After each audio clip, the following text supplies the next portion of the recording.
digging away, tending it, you know, and the local vicar comes past, and the vicar looks at the cross and he says, "It's wonderful, isn't it?" And the Marxist says, "Yes, it is. It's wonderful." And the vicar says, "Isn't it incredible what God and man can do together?" And the Marxist says, "Yes, but you should have seen it when he had it by himself."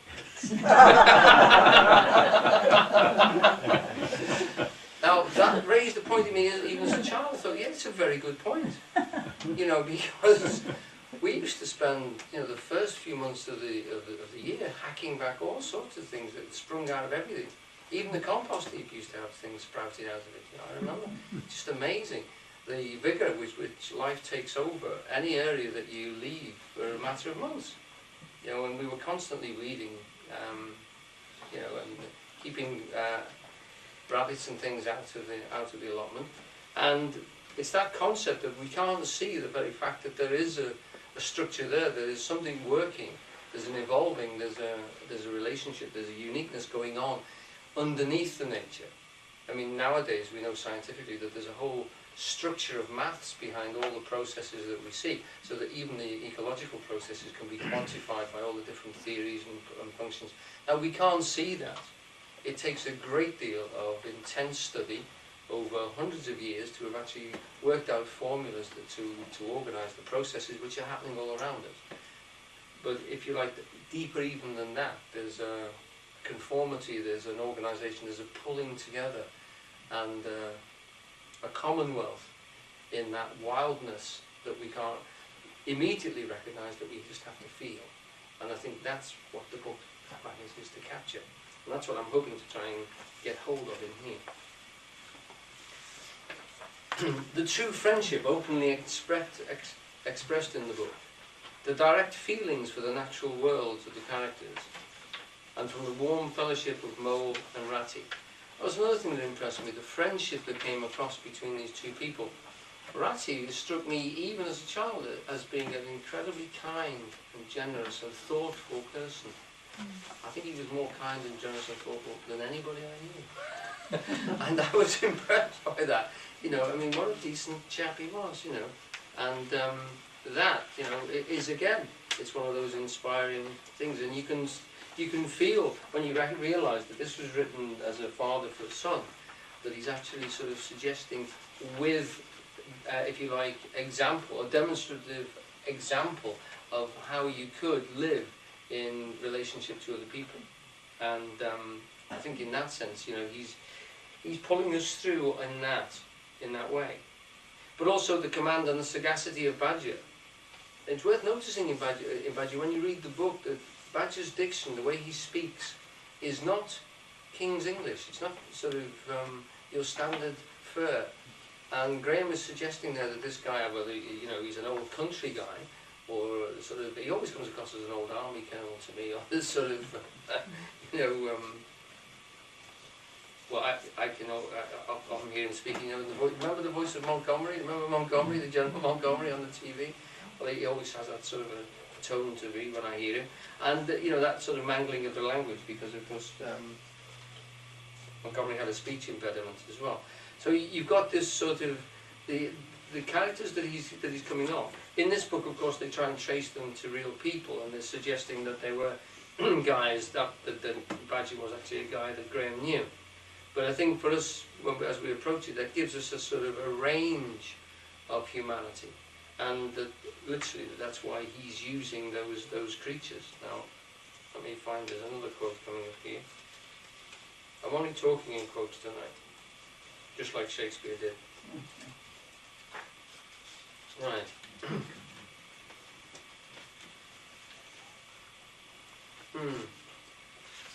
This is a quote which they trace as maybe a route for the origin of the rat. This is a quote from an Oscar Wilde story called The Devoted Friend. And Grahame was quite impressed with this book and recommended it to several friends. The Oscar Wilde quote is, "Love is all very well in its way, but friendship is much higher." And this is the quote that's put in here. And the actual quote is that what Oscar Wilde said was, friendship is much sadder than love because it lasts longer. Now, that's Oscar being particularly perverse, but if you put the two run the two quotes together, what he's saying is that friendship is a more longer lasting, a more meaningful thing than what most people would express as love. Not the absolute love that we're talking of, the religious form, but the, if you like, the one that we see reflected around us constantly in society is a very short-lived thing often, and a very, if you like, almost fashionable thing that Oscar Wilde is actually referring to. And the story, it's from the story of The Devoted Friend, which I haven't managed to read yet. But Grahame was taken with this, and he echoes such sentiments in The Wind and the Willows. And Grahame actually is on record as saying, it is clean of the clash of sex, but the pleasures of friendship are frequently celebrated. And perhaps Toad's cardinal error is that he repeatedly lets his friends down. So that the big error that Grahame saw in Toad was that he let his friends down repeatedly. They constantly try and bail him out and help him out and put him back on the straight and narrow, and he lets them down again. Now, I have a particular interpretation as I think what getting a way we can actually think about that, because but that is certainly one of the things that comes across when you actually first read the book. But females are very poorly represented in it. They're washerwomen or beautiful jailers' daughters and things like that, but they don't actually feature as characters in the book. And of course, until he was 40, he led the bachelor life of a worker in London, probably at his gentleman clubs, and would not come into much contact with females at all. His son was born in 1900, by the way, and the book actually came out in 1908. So the gestation of that is pretty close to the gestation of his child. So he's, if you like, the book is growing with his son at that level. Right. Oh, there's one more book I wish to find here, which is...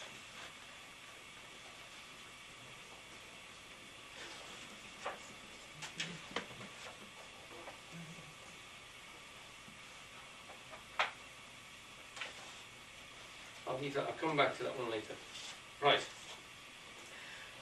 The truth of the book, its realness, impressed me to return to it often. I must have read the damn thing about 5 or 6 times, and I've read it a lot since, in my mature years, since I've sort of turned 21 at least.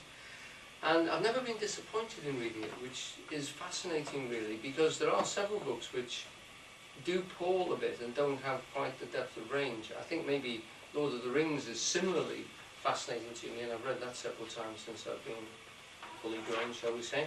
The Hobbit doesn't, and although Winnie the Pooh does, you very quickly rip through it. It's only short. And even Alice in Wonderland doesn't seem to have the range and depth that this book has, although I love all of those books and would read them again as an adult. They don't seem to capture me and make me sit and meditate on what's actually being said in this book with Grahame. And his other books don't, so this is obviously quite a one-off thing. The truth of the book, its realness, impressed me to return to it often, to read the author's life story and his other works, and to study the roots of his ideas in classical myth and metaphor. And there is a great deal there to consider. But the real root and value of his book is in Grahame's capture of the revivifying and immediate experience of life itself. I've got a few quotes from the book, but I really do want you to try and listen to that. And that's the thing I'm trying to get across to you as the link to Zen. Because one of the thing about no mind is that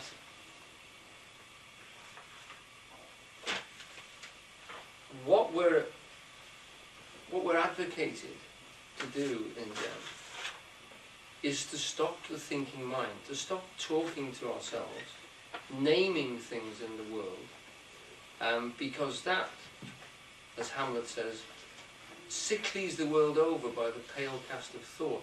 We think we know something because we can name it. We think we know it because we've seen it before. It's familiar. And the Zen experience is one which is quite direct, is that if you can stop that process, you see